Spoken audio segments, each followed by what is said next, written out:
Hi, I'm Ulf at HoboRec, and welcome to this week's Q&A session. To begin with, I would like to take a minute and recommend you to check out a music video by the artist Old Kerry McKee.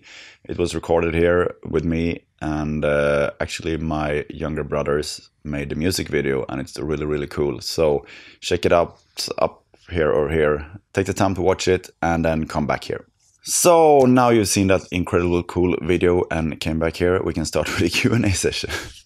How do you set up the headphone mixes for live recording, letting the band all play together in the same room? Love those videos. Back in my own studio, or as I call it now, Studio B, I only have one monitor system, so there I do the monitor mixing in Cubase and send it out to the musicians, and they all have the same mix, which is not perfect, but it has worked pretty fine so far. In this studio, we have a really cool monitor system from Avion. It's connected via networking cables. Then you can choose to use the outputs from the interface or just patch it directly from the console from the channels you want through the patch bay and into that. And that's 16 channels, and then the musicians can make their own monitor mix, and it's really cool. Then no one can blame me if anything is too loud or too low. They can just fix it on their own. It looks like this. You have 16 channels here, which you can turn the volume and panning on them individually, and really good. Wow, dude, really good. So they could probably be connected to the cymbals to generate as well as collect the sound, right? Thank you, Ryan. It's so awesome that you're asking a question here. I really love your channel, so thumbs up for that. Probably you could put it on the cymbals. I didn't try that. I think the one downside that would come from that is I don't really know how to connect it to the cymbal without killing the decay of the cymbal. I think it's going to destroy the cymbal tone a little bit, but it could work. And just because you asked it, I'm going to try it pretty soon. Thank you for the question, man. I thought the SM57 and SM58 were the same mic with and without the grill. That's what I thought too before, but after trying them next to each other, they sound pretty different. And as far as I understand, it is kind of the same capsule, but there's a little plastic resonance thing on top of the capsule, and that one is different between the mics. I'm not 100% sure this is the way it is, but I'm pretty sure. If any of you knows anything about this and can correct me, please do so in the comment section. Do you find there to be any reason to actually work with anything higher than 48 kHz? There is obviously more information in the sound files in 96 kHz, but since it's pretty much inaudible for any common folks, is there actually a point doing so? This really depends on who you ask. For me, there is no point, but on the other hand, if you have the computer power for it and the storage for it, I mean, you could always capture all the information. You never know when you could need it.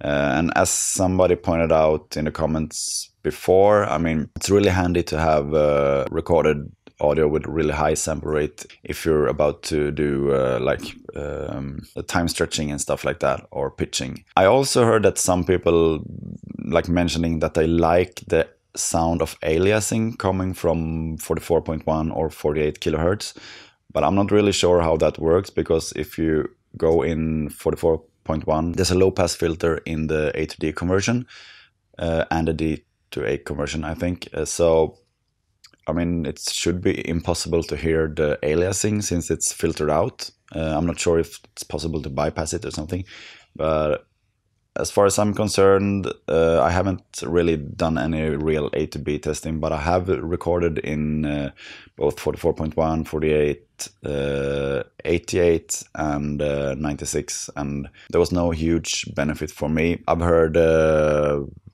I mean, from Kurt Ballou, one of my favorite mixers and producers, he records everything in 88. He thinks it captures the cymbal sounds and stuff like that better.